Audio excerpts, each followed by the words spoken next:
Welcome to Basta Stories, your gateway to the most chilling, real-life horrors lurking across America. These stories weren't written by horror authors. They were lived. If you think your town is safe, think again. So, turn off the lights, put on your headphones, and listen closely, because the scariest thing is knowing that every word you're about to hear actually happened. In 2012, when I was 10, my world tilted into a nightmare I could never unsee. My family, 7 of us crammed together like mismatched puzzle pieces, had just moved into a decaying house in a neighborhood that reeked of trouble. The street was a graveyard of shattered dreams, with police sirens wailing like mourners at a funeral. Houses nearby bore scars of arson, their blackened frames leaning into the earth as if begging to be forgotten. Our new home was no different, a relic from another century, its walls sagging under the weight of time.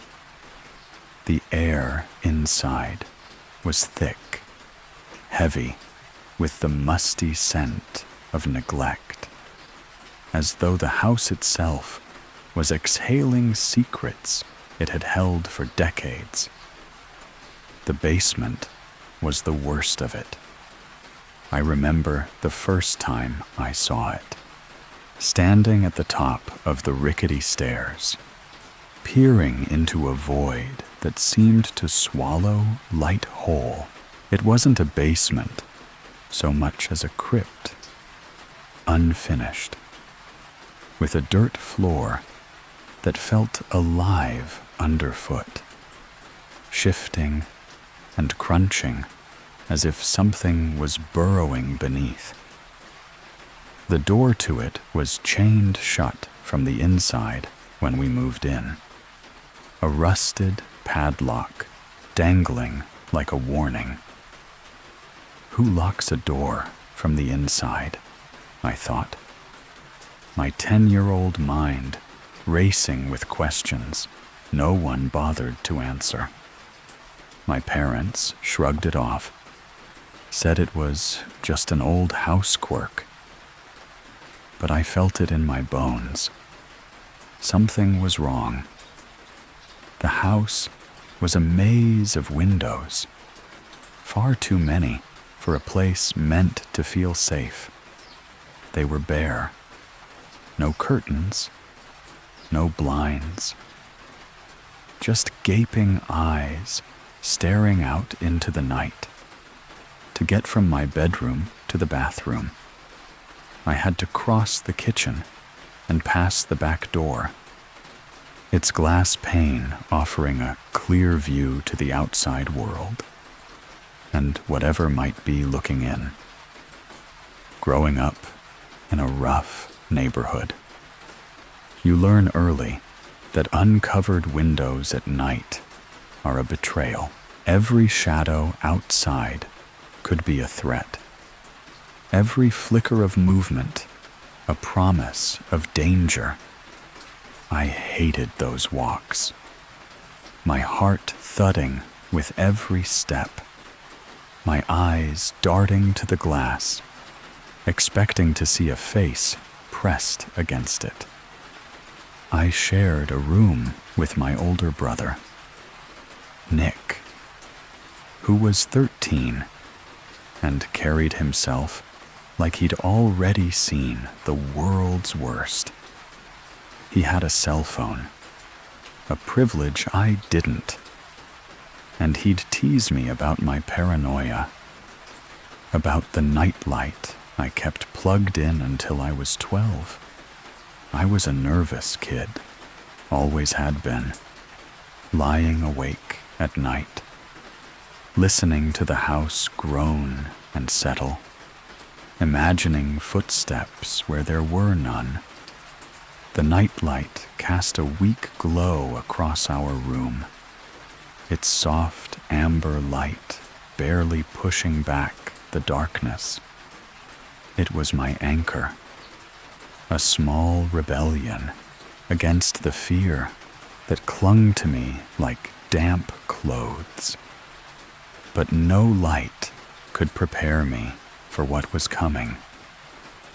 That night, the house would show me its true face.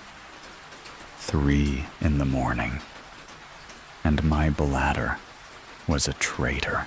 I woke up in the suffocating quiet of our new house, the kind of silence that feels like it's holding its breath.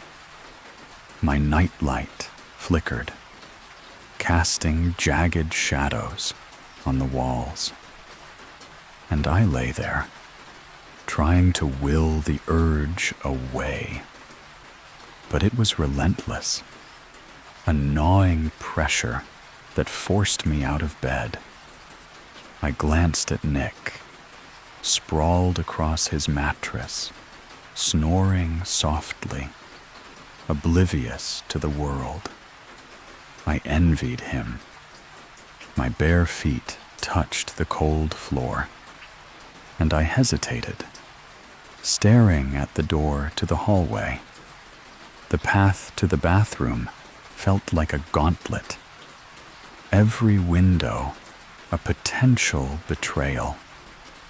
I moved slowly, my heart a drumbeat in my chest, each step deliberate as I crept past the kitchen.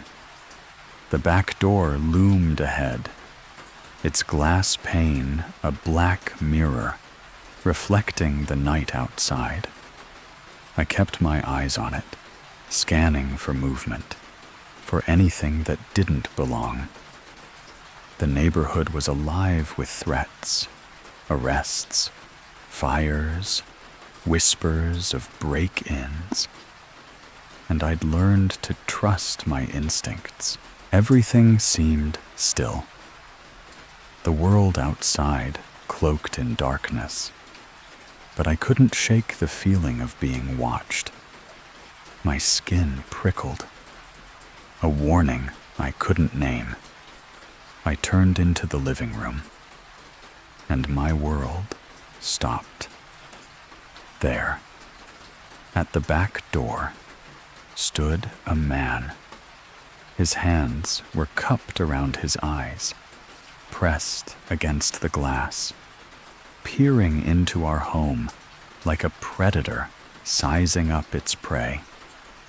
He was tall, his silhouette jagged and unkempt, his face half hidden under a tattered hat and hoodie.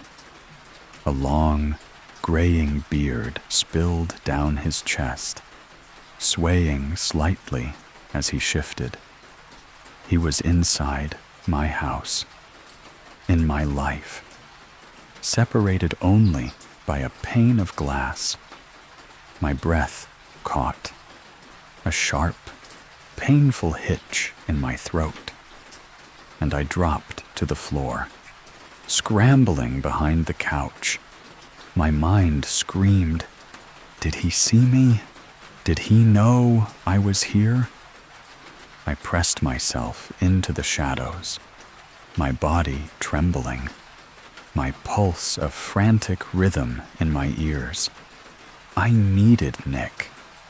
He had a phone, a lifeline. I didn't. I started to crawl, my hands shaking as they touched the cold floor, when a sound froze me in place. The lock on the back door turned. A slow, deliberate click, unmistakable in the silence. He had a key. This stranger, this shadow of a man, had a key to our house. My stomach lurched. and for the first time in my life, I whispered a curse under my breath, a word I'd only heard older kids use. I flattened myself against the couch, barely daring to breathe. My eyes locked on the door as it eased open. He stepped inside, moving with a careful grace that made my skin crawl. He was tall, over 6 feet, his frame lean but imposing. The hoodie and hat obscured his face, but I could see the glint of his eyes, sharp and searching. He moved like he belonged here, like he'd done this before. He crossed the kitchen in a few strides, opened the pantry, and pulled out a bag of chips, the plastic crinkling in the silence. Then, without hesitation, he unbolted the basement door and descended into the darkness, leaving it ajar behind him. He was in our house, and he knew exactly where to go. I sat there, crouched behind the couch, my body locked in a vice of fear. The basement door gaped open like a wound, the darkness below swallowing the faint light from the kitchen. My mind raced, a chaotic swirl of questions. Who was he? How did he have a key? What did he want? The house was silent again, but it wasn't empty. He was down there, in that dirt-floored crypt, doing God knows what. I couldn't move, couldn't breathe, but I knew I had to act. If I didn't, we were all in danger. My eyes darted around the living room, searching for a way to move without being heard. The floorboards were old, prone to groaning under the slightest weight, and I knew his ears would catch any sound. Then I saw it, my little sister's blanket, draped over the arm of the couch, its soft fabric a lifeline in the dark. I reached for it, my fingers trembling as I pulled it toward me. I slid my feet onto it, using it to muffle my steps, and began inching toward the kitchen. Every movement was agony, my body screaming to run, while my mind begged me to stay silent. The basement door was only a few feet away now, its open mouth taunting me. I could feel the weight of the house pressing down, the air thick with the scent of damp earth, and something sour, something wrong. My heart pounded so loudly, I was sure he'd hear it from below. I whispered to myself, a desperate mantra. You have to do this. You have to. Then, in a burst of reckless courage, I sprinted. My feet slid across the blanket, barely touching the floor, and I reached the door. My hands fumbled with the bolt, slick with sweat, and I slammed it shut just as heavy footsteps thundered up the stairs below. A thud shook the door, violent and sudden. Like a beast clawing to get out, I stumbled back, my breath ragged, and grabbed a knife from the kitchen counter, its cold handle grounding me. I bolted up the stairs to my parents' bedroom, my legs shaking so badly I nearly fell. I shook my dad awake, my voice a broken whisper. "There's a man in the basement." He was up in an instant, his military training kicking in, his massive frame a reassuring shadow in the dark. He took the knife from me, his eyes sharp with purpose, and I felt a flicker of hope. If anyone could stop this, it was him. My mom was already on the phone with the police, her voice steady, but her hands trembling as she clutched my little sister's blanket.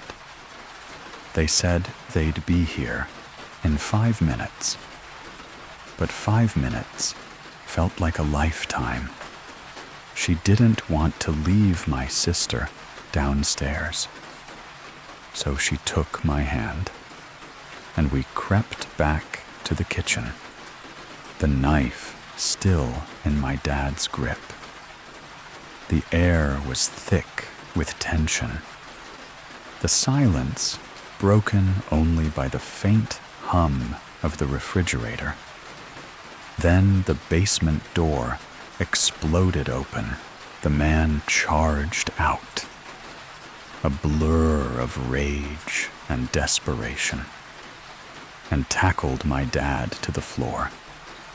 They crashed together, a tangle of fists and grunts, the knife skittering across the tile.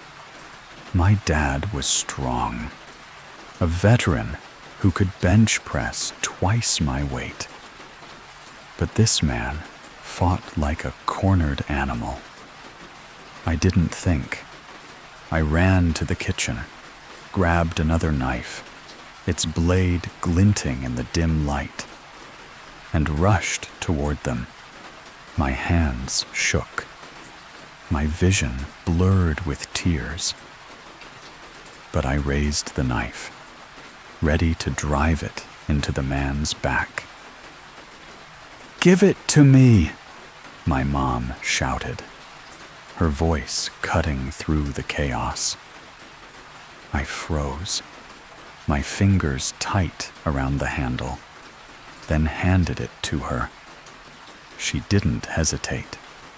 The blade sank into the man's back, and he let out a guttural cry, his body sagging just enough for my dad to gain the upper hand. Dad flipped him over, pinning him face down, his arms twisted behind his back. I stood there, panting, my heart a hammer in my chest, as the wail of sirens finally broke the night. The police stormed in, their flashlights slicing through the darkness, and my siblings, now awake, flooded into the room.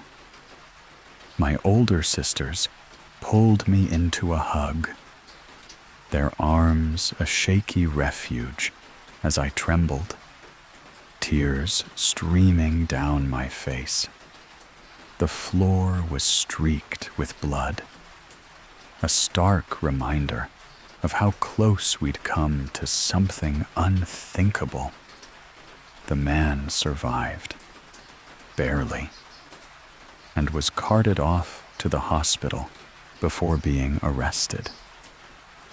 But the question that haunted us, the one that still wakes me in the dead of night, was this: how did he have a key? We never found out. Not who he was, not what he wanted, not how long he'd been slipping in and out of our home like a ghost. The house felt different after that. Its walls no longer just old, but alive with secrets we'd never unravel. I don't know what would have happened if I hadn't locked that door, if my mom hadn't stopped me from using that knife.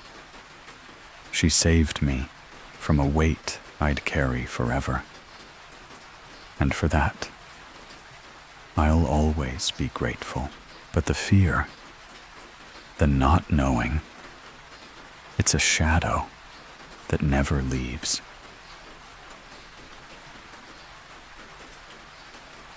It was supposed to be just another ordinary lunch break, a fleeting escape from the monotony of rehearsal. But something in the air felt wrong, terribly wrong.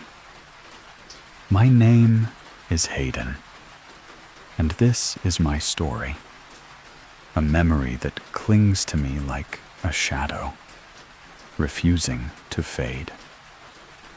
I was 17, carefree on the surface, but always a little too aware of my surroundings. The kind of kid who notices the smallest details, a cracked window, a stranger's lingering glance. That day, a year ago, I was at a sketch comedy rehearsal, surrounded by laughter and chaos, when my friend Ron suggested grabbing something to eat. His voice was casual, his grin easy, but the moment we stepped out into the midday sun, a strange weight settled in my chest, like the world was holding its breath. We climbed into Ron's beat-up sedan, the kind that smelled faintly of old coffee and gym clothes, and drove through the familiar streets of our small town. The sky was clear, the kind of blue that promises a perfect day. But my stomach churned with an unease I couldn't place. Ron spotted a Wendy's just off the main road, its red and yellow sign glowing like a beacon. "How about here?" he asked, already pulling into the parking lot. I nodded, forcing a smile, but my eyes scanned the lot instinctively. A red bicycle leaned against the building, its frame rusted, its handlebars slightly askew. It looked out of place, but I brushed it off. Just a bike, I told myself. Nothing more. Inside, the restaurant was alive with the hum of everyday life. Families chatting, trays clattering, the faint sizzle of fries in the kitchen. We joined the short line at the counter, my sneakers squeaking on the polished floor. That's when I saw him. He stood just ahead of us, a man in his mid-20s, unremarkable at first glance, but something about him made my skin prickle. His hoodie was faded, his gray sweatpants sagged, and his sandals exposed dirt-streaked feet.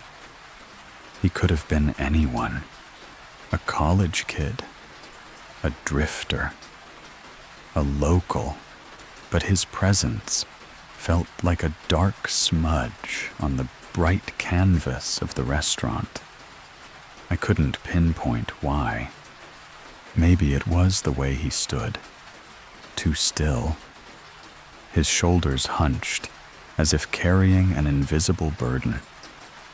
Or maybe it was the way his head tilted slightly, like he was listening to something no one else could hear.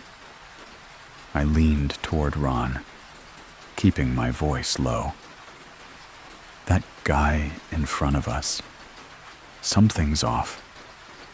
Ron glanced at him, then shrugged, his eyes already on the menu board.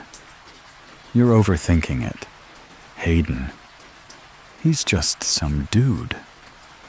But I wasn't so sure. The man didn't turn to look at us, didn't fidget or check his phone like everyone else in line.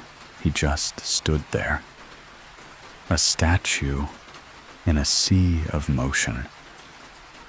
And the longer I watched, the more my unease grew. It was like staring into a pool of still water. Knowing something lurked just beneath the surface, waiting to break through. When it was his turn to order, he stepped forward, his movements slow, deliberate. I caught a glimpse of his profile, sharp cheekbones, a jaw shadowed with stubble, but his eyes were hidden beneath the hood. He spoke to the cashier in a low voice, too quiet for me to hear. And then, without warning, he turned and walked toward a side door on the opposite side of the building. Not the main entrance we'd used, but a smaller exit, half hidden by a soda machine. The door swung shut behind him, and for a moment, I felt a strange relief, like a pressure in the room had lifted. But that relief was short-lived. We ordered our food, burgers, fries, the usual, and Ron picked a table right by that same side door. I hesitated, my eyes lingering on the glass, but I followed him, sliding into the seat across from him. The window beside us framed the parking lot, the red bicycle still there, its front wheel glinting in the sunlight. I tried to focus on my food, unwrapping my burger with shaking hands, but my gaze kept drifting to the window. Something was watching us. I could feel it. The hairs on the back of my neck stood up. A primal warning I couldn't ignore. I told myself it was nothing, just my paranoia. But then I looked up, and my heart stopped. He was back. The man stood outside the window, his face inches from the glass, his hands pressed against it like he was trying to push through. His eyes, wide, bloodshot, unblinking, locked onto Ron's back. They weren't just red. They were raw, like he hadn't slept in days, like something inside him was burning. His lips were parted slightly, revealing uneven teeth, and his breath fogged the glass in slow, deliberate clouds. I froze, my burger halfway to my mouth, my pulse hammering in my ears. Ron was oblivious, scrolling through his phone, but I couldn't tear my eyes away from the man. He wasn't just looking at us. He was studying us, like a predator sizing up its prey. I forced myself to to breathe, to think. Stay calm. Hayden, don't let him know you see him. My hands trembled as I set my burger down, my mind racing for a plan. I didn't know who this man was, but every instinct screamed that he was dangerous, that we were in trouble. The restaurant buzzed around us, oblivious to the threat just outside, and I realized we were alone in this moment, trapped in a bubble of fear no one else could see. The man's eyes flicked to me for a split second, and I swear I saw something in them, something not entirely human.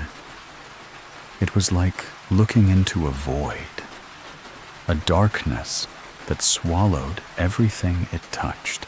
I've never believed in gut feelings until that moment, when the glint of steel on his back turned my fear into something sharp and real. The man outside the window hadn't moved, his bloodshot eyes still fixed on Ron, his hands still pressed against the glass. But now I saw it, strapped to his back, partially hidden by his hoodie, was a machete.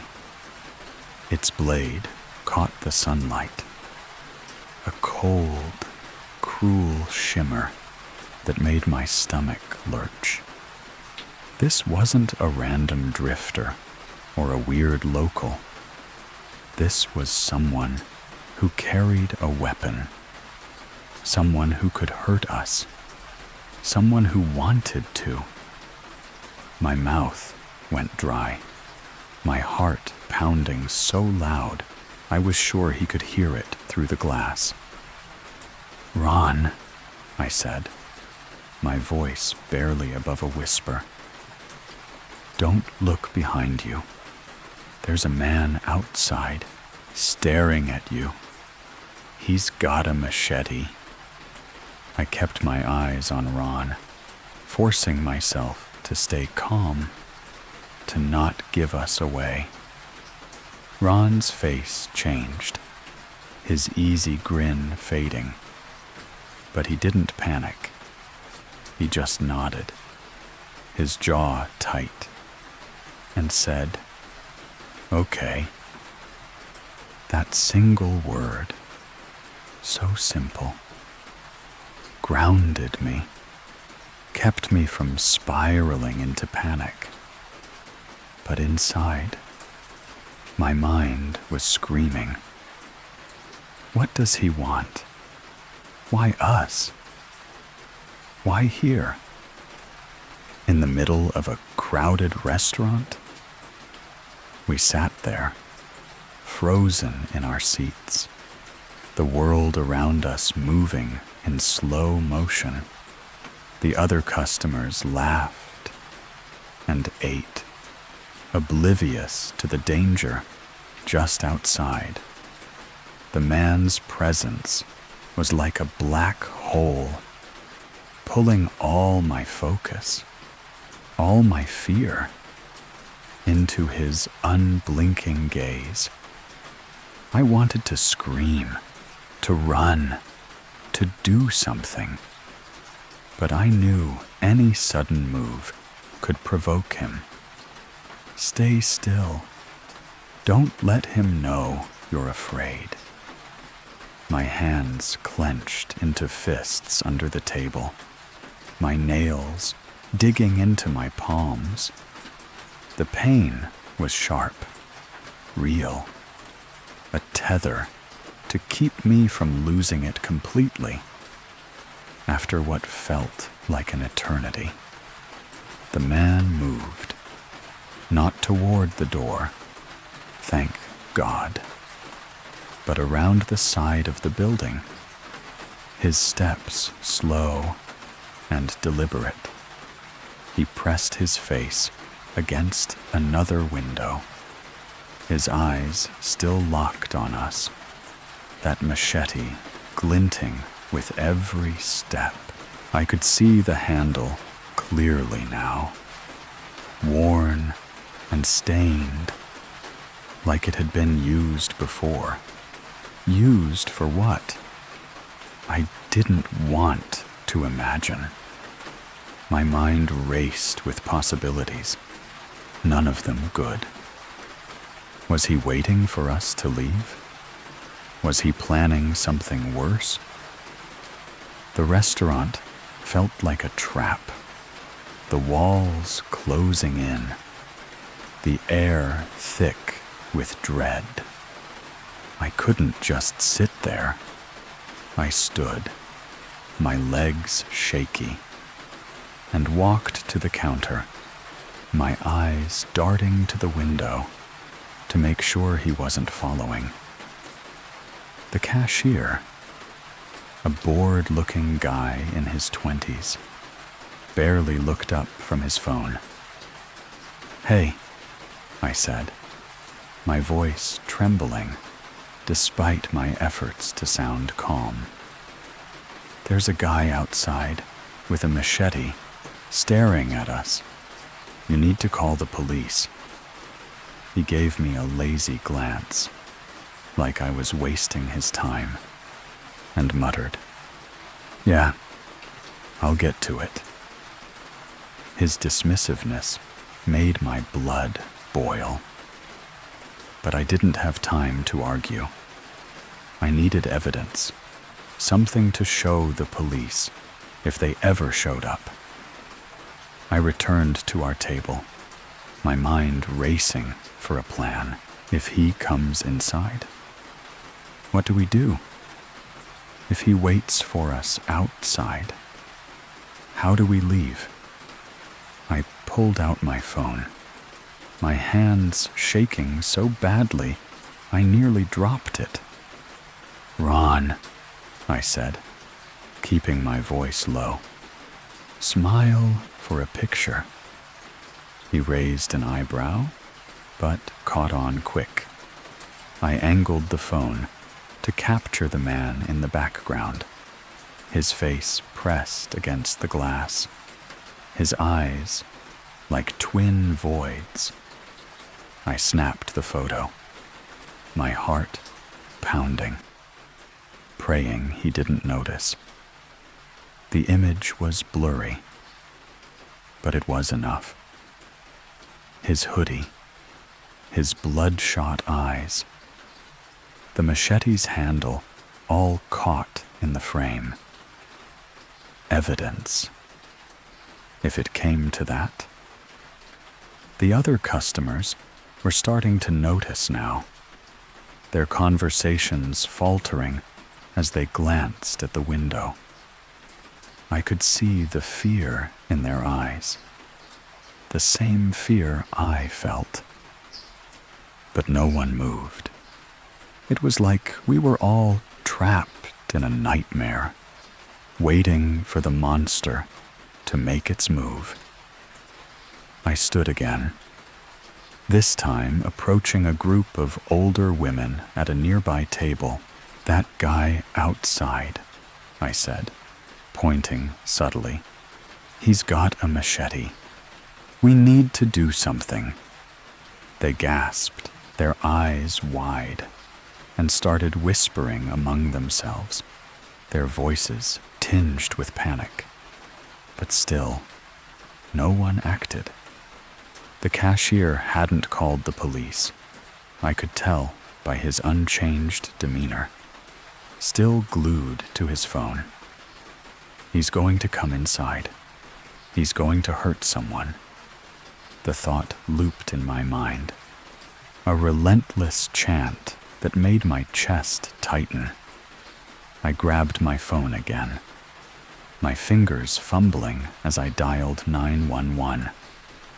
The operator's voice was calm, professional, but it did little to ease my fear. I described the man, His hoodie, his sandals, the machete, those terrifying eyes.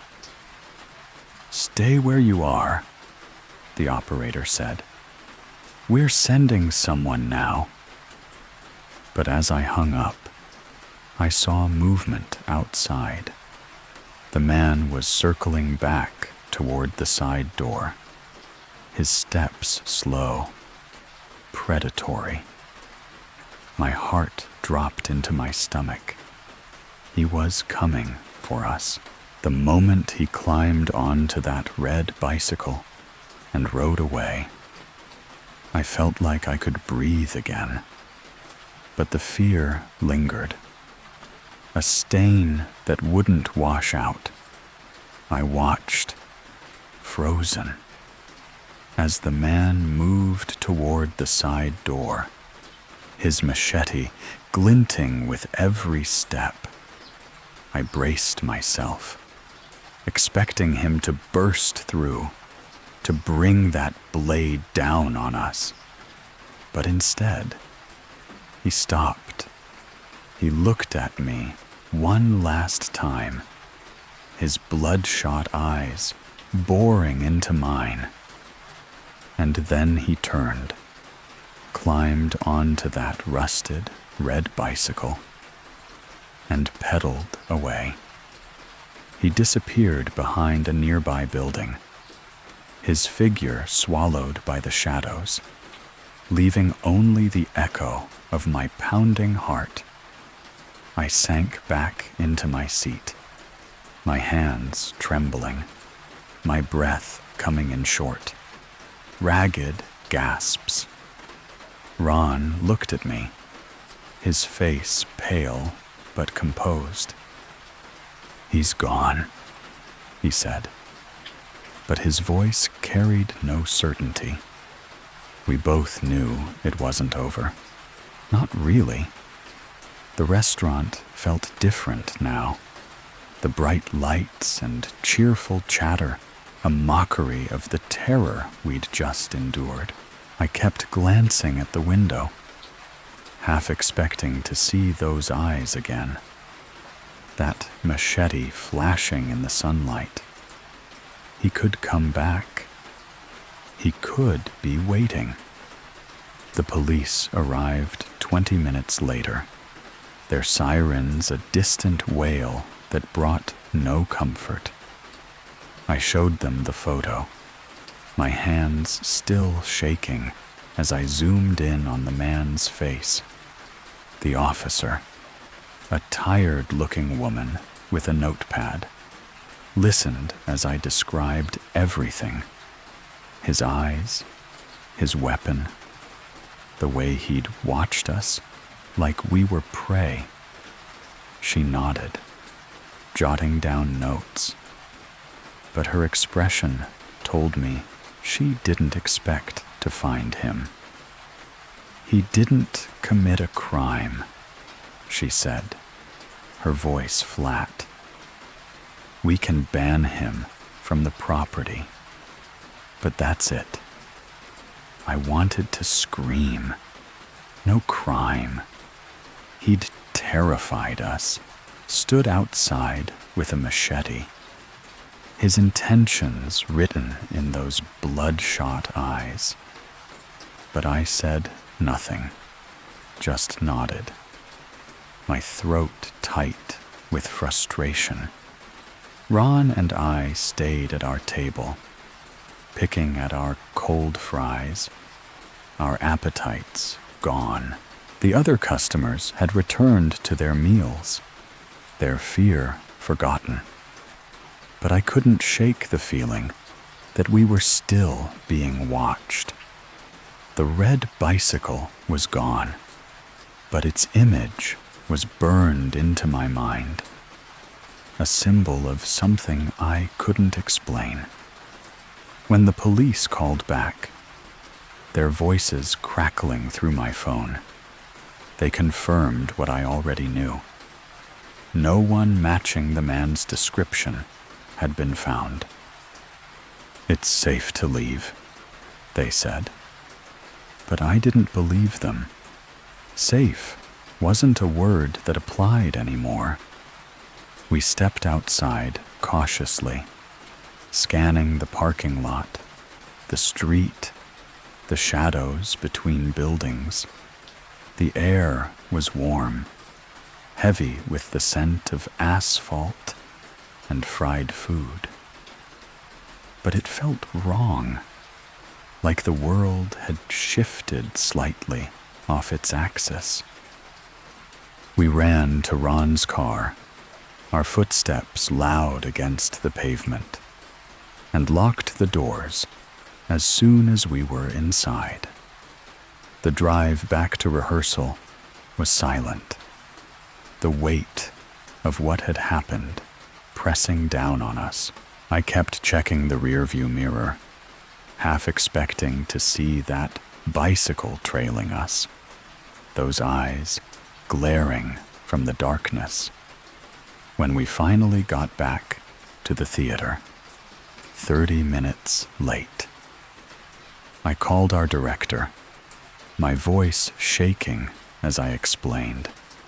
He laughed it off, thinking we were exaggerating. But Ron backed me up, his usual humor gone.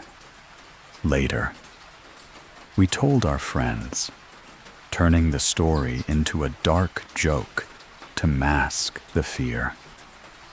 But it wasn't funny. Not really. That night, lying in bed, I couldn't sleep. I kept seeing those eyes, that machete, the way he'd looked at us like he knew something we didn't. What did he want? Why us? The questions looped in my mind, relentless, unanswerable. Now, at 18, I still think about that day. Ron and I bring it up sometimes, trying to make sense of it. We tell ourselves he was just some drifter, maybe high, maybe unstable. But the machete haunts me. No gardener carries a blade like that, not with eyes like those. I've tried to find logical explanations, to convince myself it was nothing. But deep down, I know he wasn't just a man. There was something wrong with him, something that went beyond drugs or madness, something that made my blood run cold.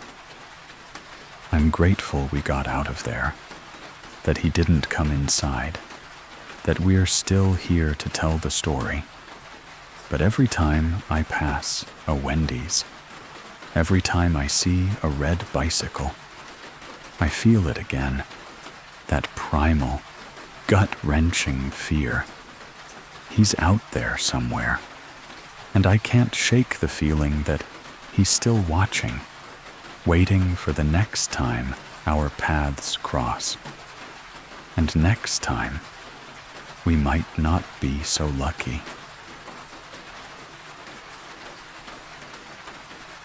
The air hung heavy with the scent of overripe fruit, a sweetness that curled into my nostrils and pulled me toward the window like a moth to flame. I was 10 years old, a restless boy growing up in the sprawling, sun-scorched countryside of the Philippines, where the days stretched long and the nights whispered secrets. My childhood was a tapestry of reckless adventures, climbing the tallest mango trees, chasing fireflies through rice fields, and sneaking into places I was told to avoid. That wild, untamed energy defined me. A spark that burned brighter than fear. But on that day, something shifted, something that would carve itself into my memory like a scar.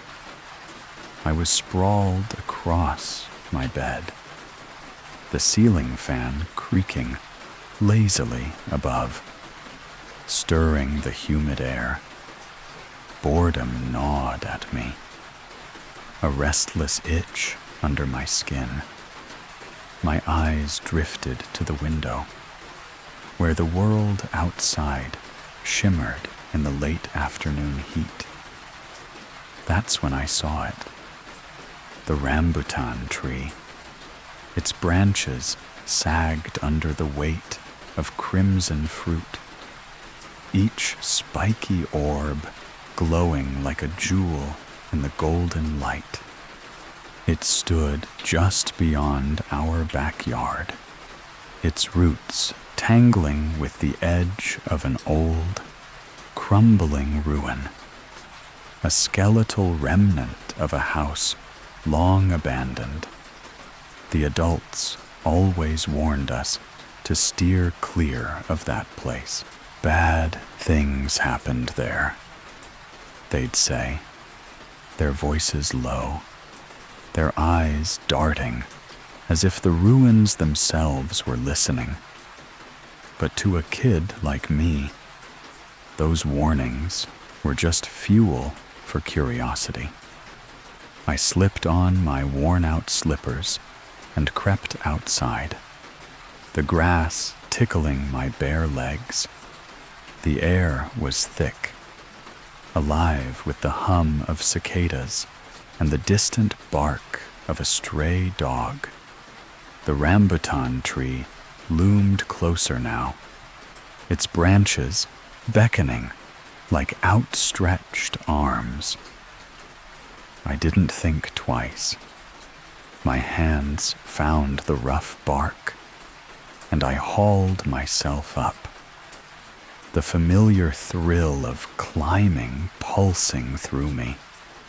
The higher I went, the more the world below faded, until it was just me, the tree, and the promise of sweet fruit.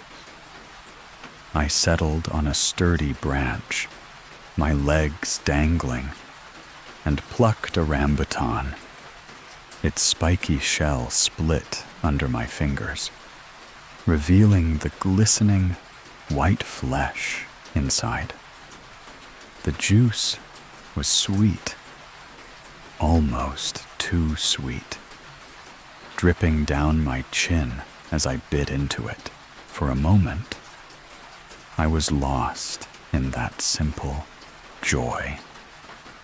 The world reduced to the taste of sugar and the warmth of the sun on my skin.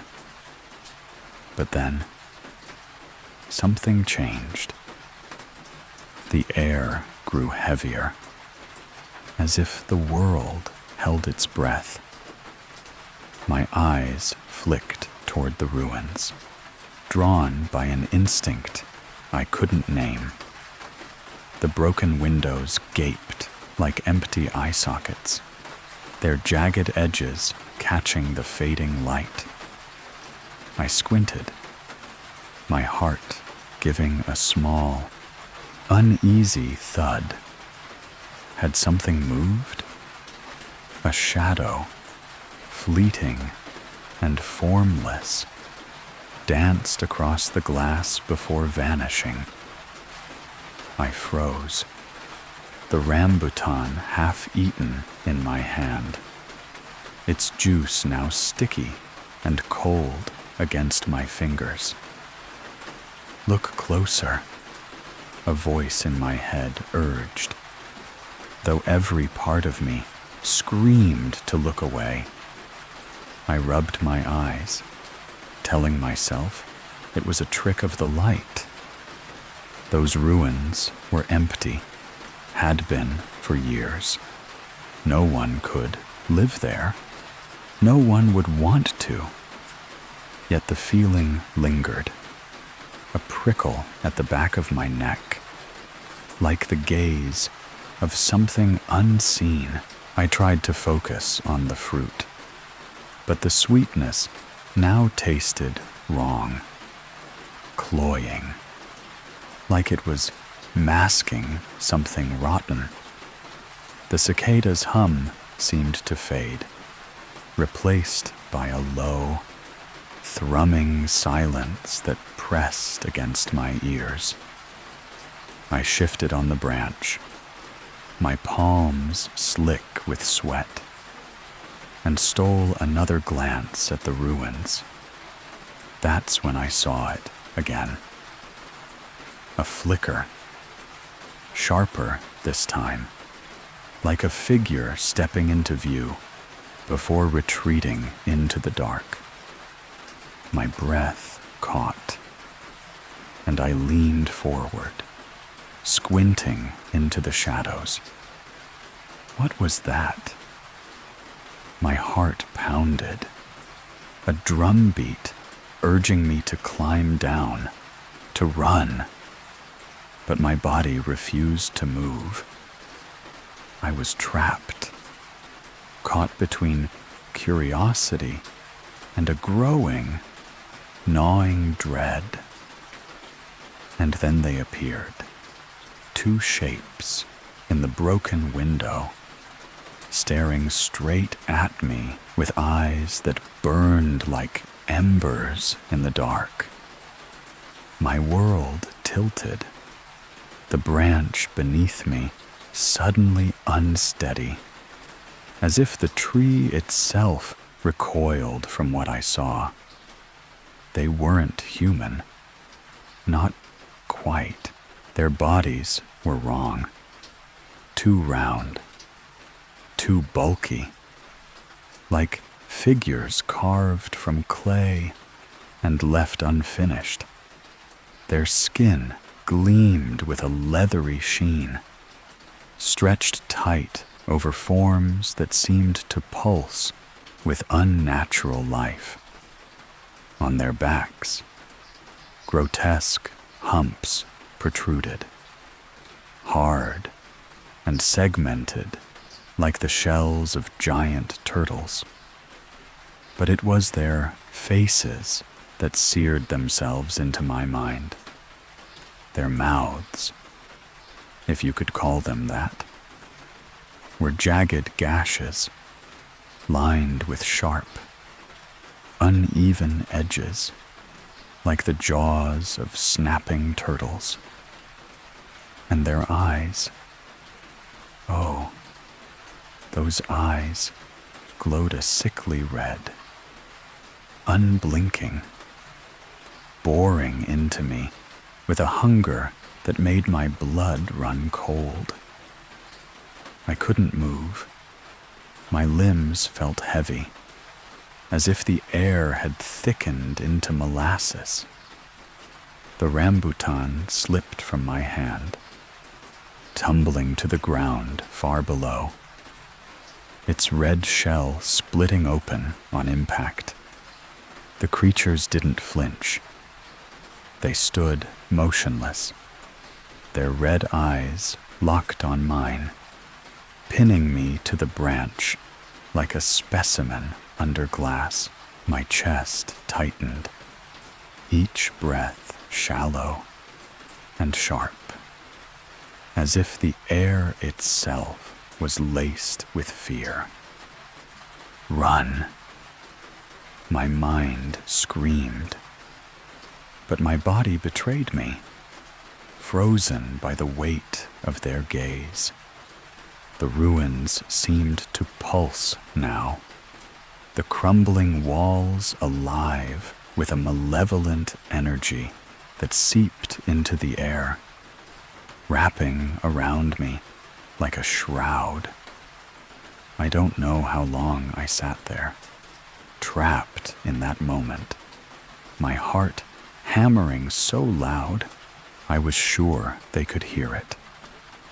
The world around me faded. The tree, the fruit, the warmth of the sun, all swallowed by the suffocating presence of those creatures. My mind raced, grasping for explanations. Were they ghosts? Demons? Something older? Something that had no name? The stories I'd heard as a kid? Tales of spirits haunting old places? Of things that lingered where tragedy struck, flooded back, each one more terrifying than the last. I remembered my cousin's story about a shadow that followed him home, a tale I'd laughed off as childish. Now, it felt like a warning I should have heeded.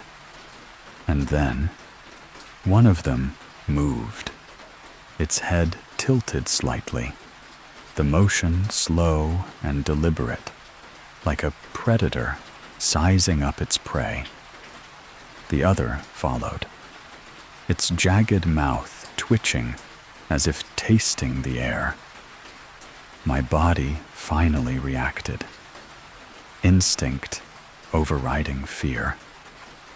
I shifted to climb down, but my foot slipped. The bark slick under my sweat-soaked hands. I fell. The world spun, branches clawing at my skin as I plummeted.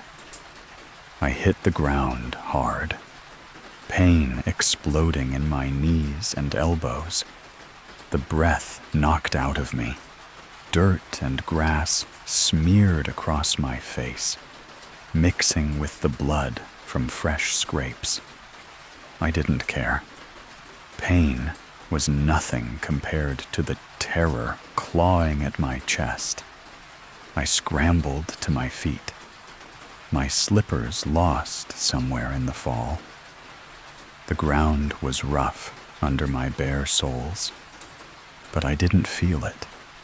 I ran, my legs pumping, my heart a frantic drumbeat. The ruins loomed behind me, their shadow stretching across the field like a living thing. I didn't dare look back, but I felt them, those red eyes burning into my back. Their presence, a weight that pressed against my spine. The path to my house blurred. The familiar fields, now alien and hostile. Every rustle of leaves, every snap of a twig. Was their footsteps, their jagged mouths snapping at my heels. I burst through the door, collapsing onto the floor, my chest heaving as I gasped for air. Safe, or so I thought. I never spoke of what I saw. The words felt too heavy, too impossible, like admitting them would make the creatures real. I buried the memory, shoving it into the darkest corners of my mind, convincing myself it was a trick of the light, a childish fear run wild. But at night, when the house was quiet and the shadows grew long, those red eyes would creep back, glowing in the corners of my dreams. I avoided the rambutan tree after that, its fruit left to rot on the branches. The ruins became a forbidden place, a scar on the landscape I refused to look at. Life moved on, the years piling up like dust. And I almost believed I'd imagined it all, until I was 16. Sitting across from my grandmother at the kitchen table, She was sipping tea. Her hands weathered, but steady. Her eyes lost in memories. I don't know what made me ask. Maybe it was the way the afternoon light slanted through the window, reminding me of that day. I mentioned the ruins, casually, as if it didn't matter. Why does no one ever buy that old house? I asked, my voice steady despite the knot in my stomach. She froze, her cup halfway to her lips, and looked at me with an expression I'd never seen before. Part sorrow, part fear. No one would want it, she said, her voice low, like she was afraid the walls might hear. 2 people died there, you know, hung themselves in that house decades ago. Her words hit me like a physical blow, my breath catching in my throat. I saw them again. Those creatures, their leathery skin, their turtle-like shells, their red eyes burning through the window. My grandmother went on, oblivious to the storm in my head, telling me how the house had been abandoned ever since, how no one could stay there without feeling watched, without hearing things in the dark. I didn't tell her what I'd seen. I couldn't. The words stuck in my throat, choked by the fear that saying them aloud would summon those creatures back. But that night, I locked myself in my room and pulled out an old sketchbook. My hands shook as I drew. The crumbling walls of the ruins, the broken window, the 2 figures standing there, their eyes like twin flames in the dark. Each stroke of the pencil was a confession, a way to anchor the memory before it consumed me. I drew until my fingers ached, until the page was filled with the horror I'd carried for years. The ruins still stand, untouched, avoided by everyone in the village. Sometimes, when I pass by, I catch the scent of overripe rambutan, and my heart lurches. I wonder if they're still there, waiting in the shadows of that broken window, their red eyes searching for me. My grandmother's words echo in my mind, a reminder that some places are stained by death, some truths too heavy to bear. What were they? I ask myself. Even now, ghosts of the ones who died?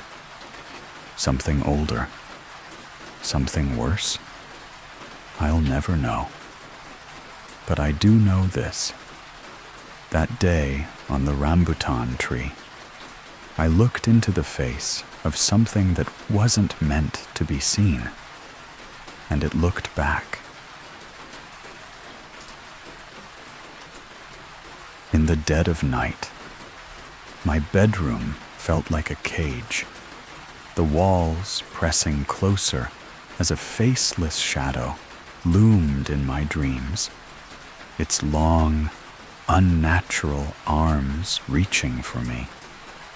I was only 9, a 4th grader in 2014, caught in the grip of a fear that had swept through my school like wildfire. Slender Man, his name was whispered in the hallways, passed around like a dark secret between kids who'd seen too many horror movies. We'd huddle at lunch, swapping stories of a tall, faceless figure in a black suit. His presence enough to make your skin crawl. I'd laugh with my friends, pretending I wasn't scared. But at night, alone in my room, the stories clung to me. My bed was no sanctuary. The shadows on my ceiling twisted, forming shapes that didn't belong. I'd pull the blanket tighter, my heart racing, praying the nightlight would keep him away. But that night, sleep betrayed me. I was at the aquatic center, the air thick with chlorine, the tiles cold under my bare feet. He was there, standing in the hallway, his faceless head tilted, watching me. My legs burned as I ran, the echo of my own footsteps chasing me. His long, spider-like limbs stretched closer, the air growing colder with every step. I could feel his gaze, empty yet heavy, boring into my back. I stumbled, my hands scraping the tiles. And just as his shadow swallowed me, I woke up, gasping, my chest tight with terror. The room was dark, the nightlight flickering. Was it still here? I couldn't shake the feeling that something was watching, waiting just beyond the edge of my vision. I bolted from my bed, the floorboards icy against my feet, my pajamas damp with sweat. The hallway to my parents' room stretched endlessly, each shadow a potential hiding place for him.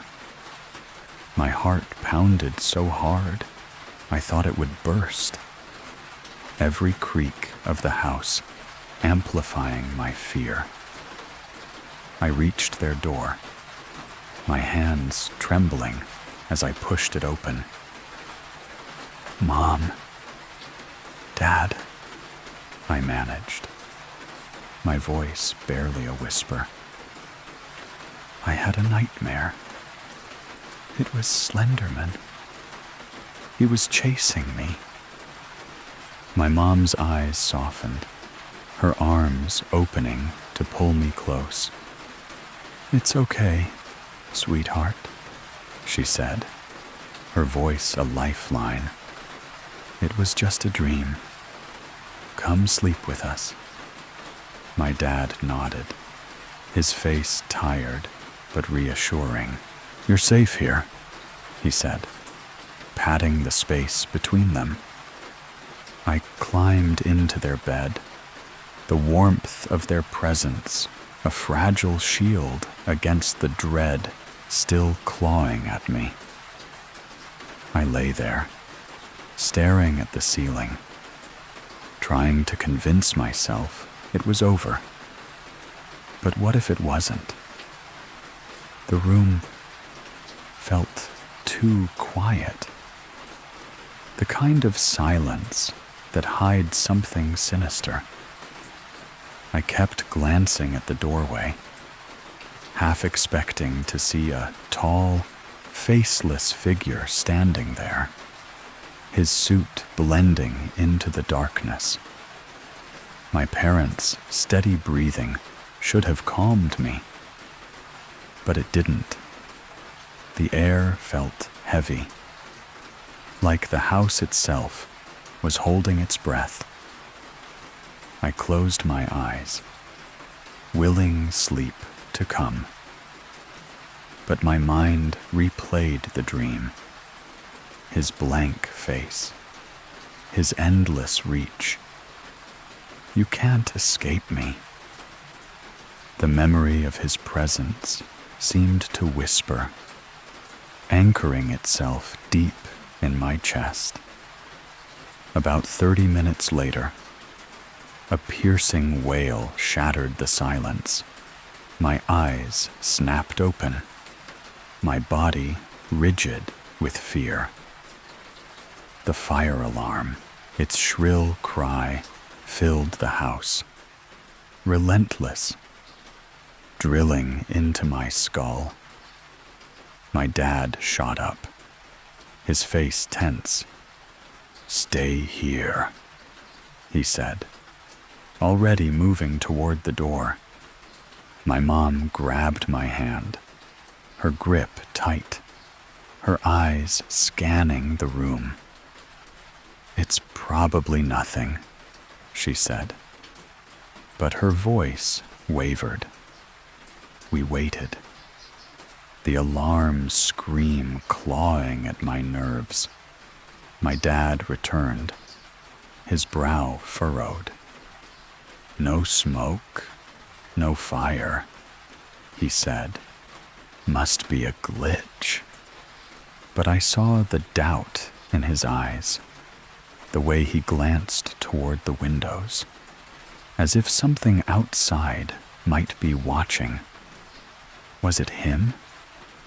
My mind raced, connecting the dots, the nightmare, the alarm, the unnatural timing.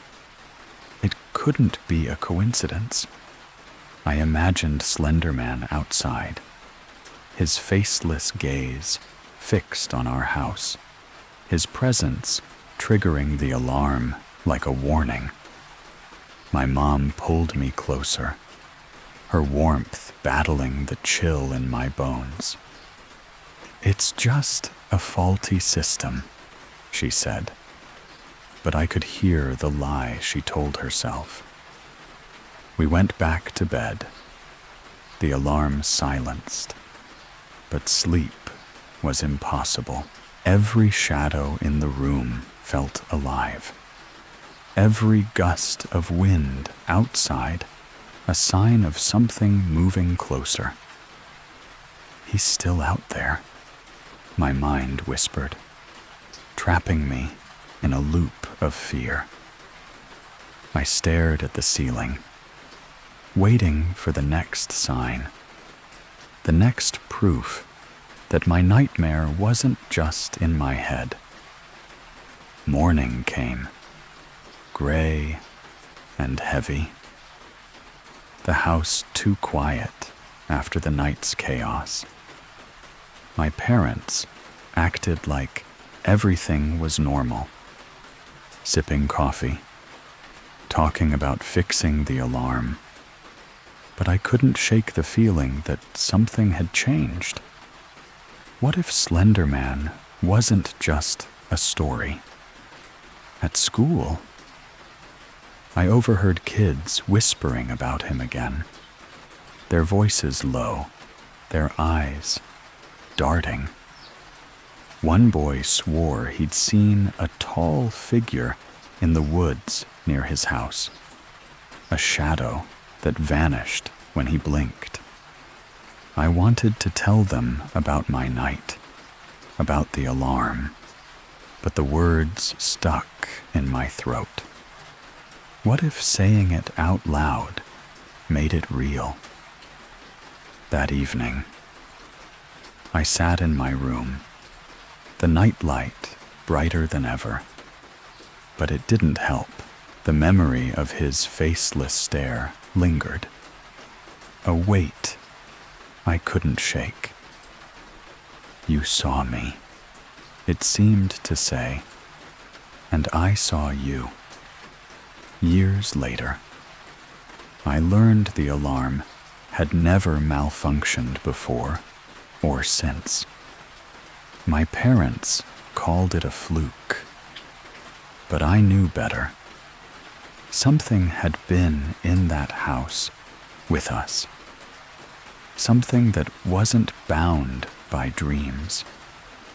I never saw Slender Man again, but I feel him sometimes, in the quiet moments, in the shadows that move when they shouldn't. He's still out there, waiting.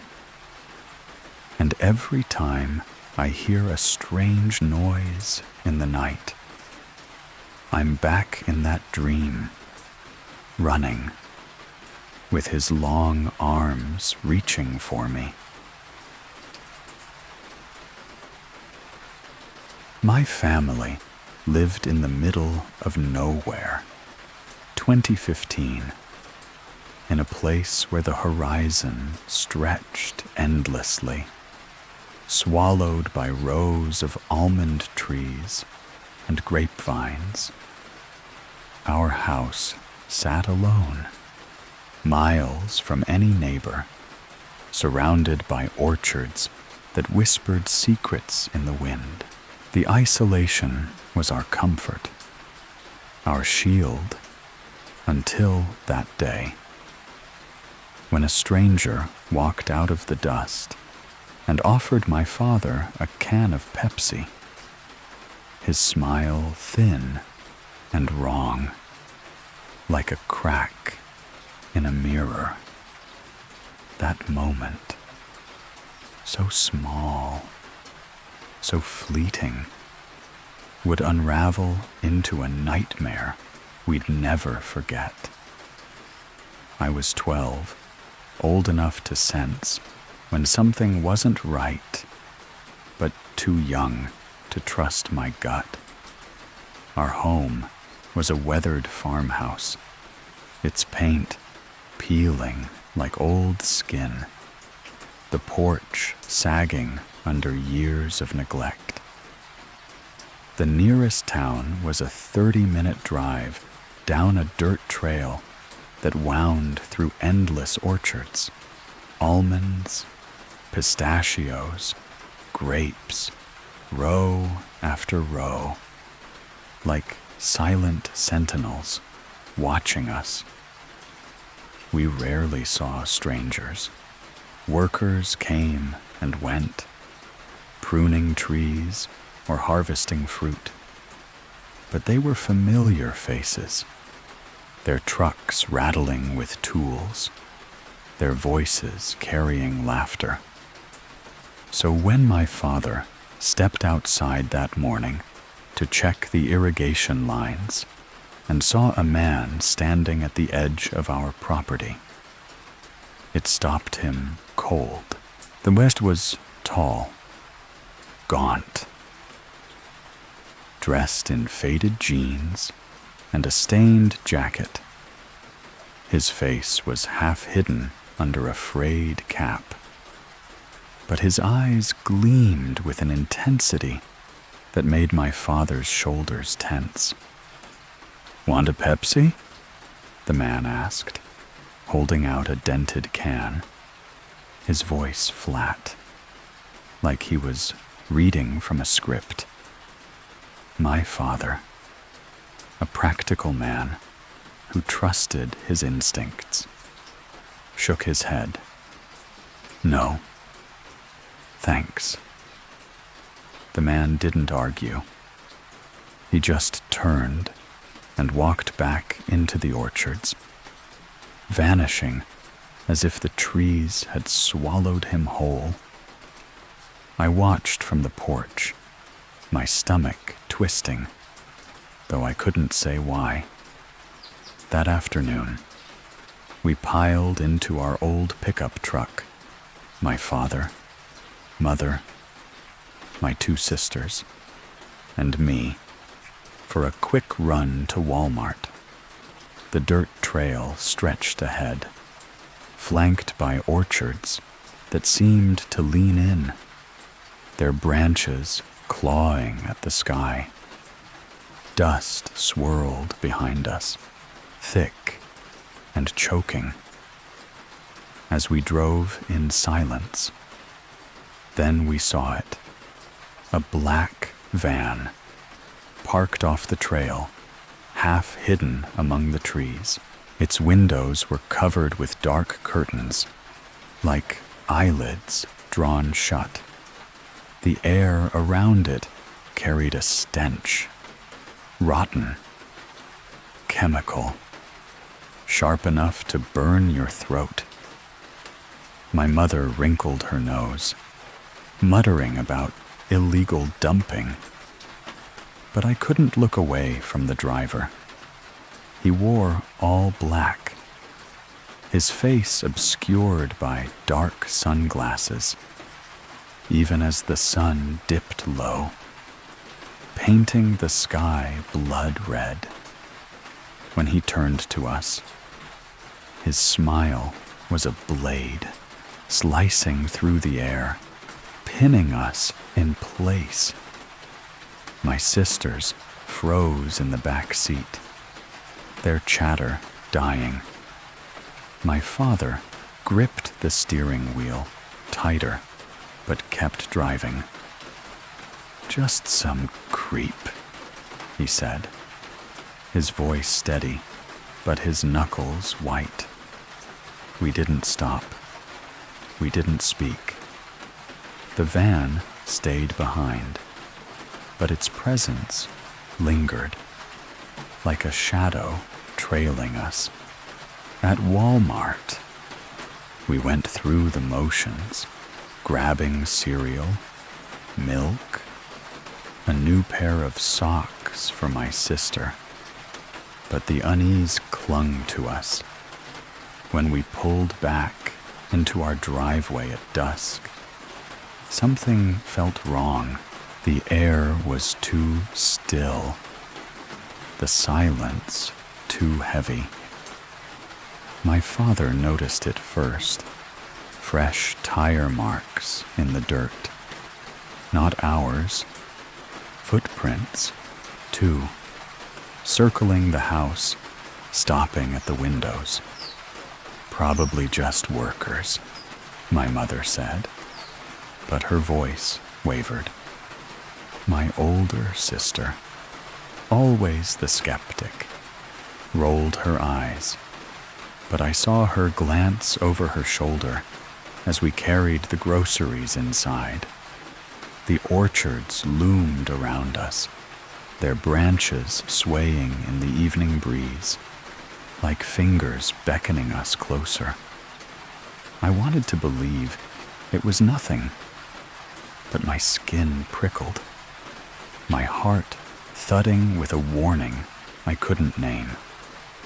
That night, as we sat around the dinner table, my older sister pointed to the window. "What's that?" she whispered. We rushed outside, the cold air biting our skin, and saw it, flashes of red and blue cutting through the sky. A helicopter circled overhead, its blades slicing the silence, its lights pulsing like a heartbeat. In our small town, helicopters were rare, almost mythical. We stood frozen, watching it sweep over the orchards, its beam searching the ground below. My father's face was grim, his jaw tight. "Something's wrong," he said, and we all felt it, the weight of something terrible, something close. We went back inside, locking the doors, checking the windows. But sleep didn't come easily. The orchards outside seemed alive, their shadows shifting, whispering. The next morning, the truth hit us like a punch. My mother turned on the local news, and there it was.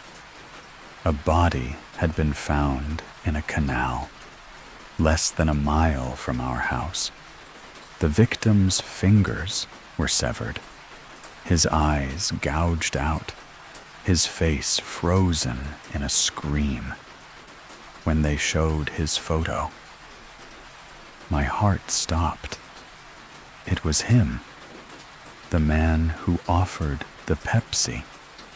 His gaunt face, his frayed cap, unmistakable.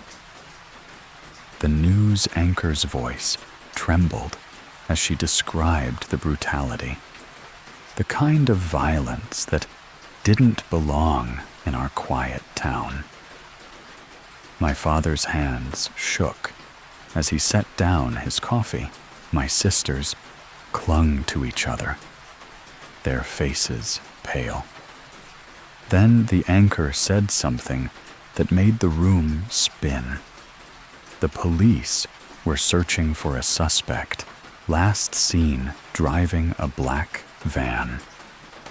That smile, those sunglasses, the stench that choked us on the trail. It was him. The killer had been so close, his eyes locked on ours, his smile promising something unspeakable. We had driven past him, ignored every red flag, and now a man was dead. I still see that van in my dreams, its curtains drawn tight, hiding something monstrous. I hear the helicopter's blades, feel the weight of those footprints circling our house. We looked into the eyes of a murderer and kept driving. The orchards still stand, silent and endless, but they no longer feel like home. They feel like a trap, waiting for the next stranger to step out of the shadows. It started with a shiver, the kind that crawls up your spine when you're alone in the dark, too young to understand why your heart races. I was 4 years old, trapped in a world where nightmares bled into reality. My small body, curled under thin blankets, trembled not from cold, but from something else, something that watched me from the shadows of our old house. My parents called it a sleep disorder, a childish phase, but I knew better. I saw him, Peekaboo, the boy with tattered clothes and eyes like voids, waiting for me in the dark. Every night, he came closer. In 1995, I was a fragile boy of 4, living in a creaky house that seemed to breathe with secrets. My parents were often distracted, Dad buried in work, Mom juggling my older brother and me. The house, a faded relic from decades past, stood on a quiet street, its paint peeling like skin, its windows rattling in the wind. My bedroom was a small square at the end of a narrow hallway, the kind of place where shadows stretched too long at night. I'd lie awake, eyes darting to every corner, waiting for something to move. They said I had a sleep disorder. Doctors threw around words like parasomnia and night terrors. But those were just labels for something they couldn't explain. I'd wander the house at odd hours, barefoot, my tiny hands reaching for doorbells that didn't exist. I'd stand in front of empty houses on our street, whispering, "Peekaboo will open the door." My brother, 7 years older, would laugh it off, but Mom's eyes would tighten, her lips pressing into a thin line. She'd pull me close, checking the windows, as if she sensed something I couldn't yet name. Peekaboo wasn't just a dream. He was a boy, or something like one, his hair a tangled mess, his clothes shredded as if clawed apart, his face, God, his face was wrong, like a doll stitched together by unsteady hands. His eyes were black pits, endless, pulling you in until you forgot how to breathe. He'd stand in the doorway of the master bedroom's bathroom, silent, watching. Then, without warning, he'd scream, a high, piercing wail that tore through my skull, and charge at me. I'd wake up, my throat raw, my small body soaked in sweat, screaming for Mom. It wasn't just the dreams. During the day, I'd feel him. Walking past the hallway, I'd freeze, my heart pounding as I whispered, "There's Peekaboo over there." My family thought it was a game, a child's imagination running wild. But I knew he was real. The air would grow heavy, thick, with a sour, damp smell, like wet earth after a storm. My skin would prickle, as if invisible fingers brushed against it. I'd clutch my stuffed bear, my only shield, and pray for morning. But morning never stopped him. He was always there, waiting. His presence, a weight I carried even in daylight. I remember one afternoon, standing in the backyard, staring at the neighbor's abandoned house. Its windows were boarded, its roof sagging like a tired old man. I felt him there, Peekaboo, watching from behind the cracked glass. I didn't dare move closer, but I couldn't look away. My brother found me, grabbed my arm, and dragged me back inside. "Stop being weird," he said, but his voice shook. He felt it too, even if he wouldn't admit it. That house, that street, that thing, they were all connected. And I was caught in the middle. The nights were the worst. Every time I closed my eyes, I knew he'd be there, Peekaboo, waiting in the dark, his jagged smile promising something awful. The master bedroom, where I sometimes slept when the fear became too much, was no sanctuary. Its bathroom doorway loomed like a gateway to somewhere else, somewhere wrong. I'd lie between my parents, clutching the edge of the blanket, my eyes locked on that doorway, the house would settle, its old bones groaning, and I'd hold my breath, waiting for him to appear. He always did. First, a shadow, faint and flickering, like a candle about to go out. Then his shape would solidify, small, hunched, his tattered clothes hanging off his frame like rags on a scarecrow. His eyes would catch the dim light, glinting with a hunger that made my stomach twist. He'd stand there, silent, staring, his head tilted at an unnatural angle. Then, without warning, he'd move, fast.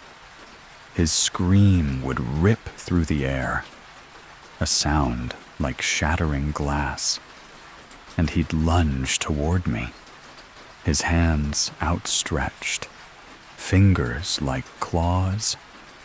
I'd scream back, my voice breaking, my body thrashing as I fought to wake up.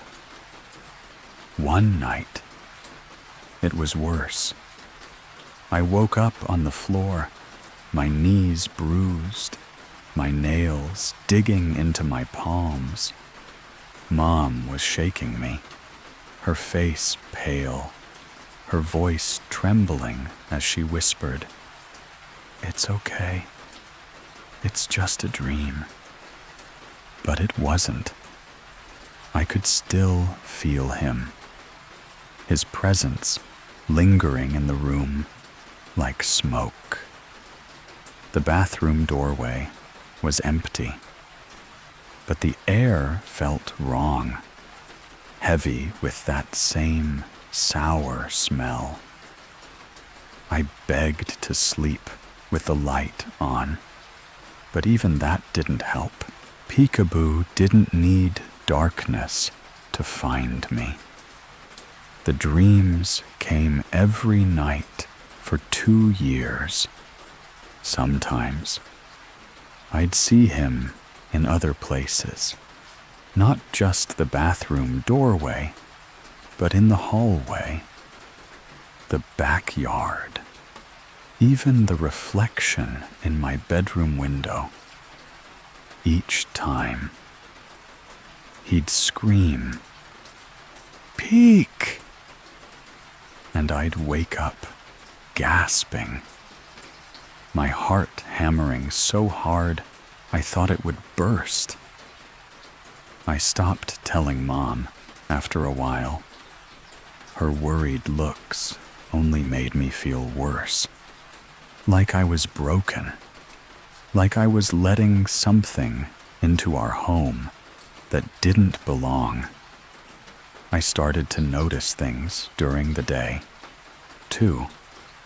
Shadows that moved when they shouldn't. Footsteps in the hallway when no one was there. Once, I found my stuffed bear on the bathroom floor, its button eyes staring up at me like they knew something I didn't. I threw it away, sobbing, but Mom didn't understand. She thought I was just scared of the dark. But it wasn't the dark I feared. It was him, Peekaboo, always watching, always waiting. When I was 6, the dreams stopped, just like that, as if a switch had been flipped. The house felt lighter, the air less heavy. I could walk past the hallway without my heart racing, sleep without dreading the bathroom doorway. My parents were relieved, thinking I'd outgrown my phase. But I knew it wasn't that simple. Something had changed, but I didn't know what. The absence of Peekaboo felt like a trick, like he was still there, hiding just out of sight. Life moved on. My parents' marriage fell apart, and Mom left, taking me and my brother to a new house. I split my time between her place and Dad's, the old house becoming a memory I tried to bury. But Peekaboo stayed with me, a shadow in the back of my mind. I'd catch myself staring at dark corners, waiting for his eyes to appear. I never told anyone. What could I say? That I was haunted by a boy who wasn't real? That I still felt him? Even years later, when I was 10, I worked up the courage to ask Mom about the old house. We were sitting at her kitchen table. The new house, bright and clean. Nothing like the creaky relic we'd left behind. I hesitated, my hands twisting in my lap, before asking, "Do you remember anything weird about our old house?" Her face changed, pale, serious, her eyes darting away like she was seeing something I couldn't. She knew. She took a deep breath and told me the truth, her voice low, as if afraid someone might hear. That house was built on a spiritual foundation, she said.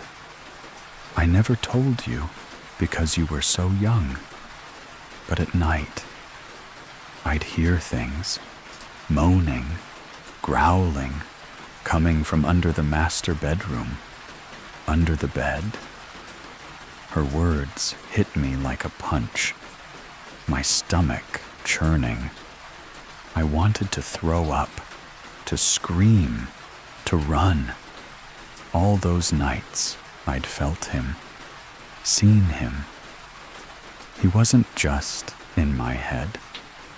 Mom had heard him too. Something was in that house, something real. Her words broke something in me. I sat there, staring at the table, my mind racing. Who was Peekaboo? Was he a ghost? A demon? Or something worse? Was he tied to the house? To that spiritual foundation Mom spoke of? Or was he something that followed me, waiting for a chance to return? I didn't sleep that night. I lay in bed, eyes wide, listening for any sound that didn't belong. The new house was quiet, but I didn't trust it. I didn't trust anything anymore. I started drawing him, trying to make sense of it. Peekaboo's jagged smile, his tattered clothes, his eyes like endless pits. The drawings didn't help. They made it worse, like I was inviting him back. I burned them in the backyard, watching the paper curl and blacken, hoping it would end things. But deep down, I knew it wouldn't. He was still out there, somewhere, waiting. Now, years later, I'm still haunted by the question. Was Peekaboo the devil? A spirit? or just a piece of my broken mind. I've read about sleep disorders, about how the brain can trick you into seeing things that aren't there, but Mom heard it too. The moaning, the growling, the thing under the bed. That wasn't my imagination. That was real. And it's still out there. I avoid old houses now. I check doorways before I sleep. Keep the lights on when I can. I tell myself I'm safe, that I left peekaboo behind. But sometimes, in the quiet of the night, I feel that weight again, that sour smell, that prickle on my skin, and I wonder if he's still watching, still waiting, ready to scream, "Peek," one last time.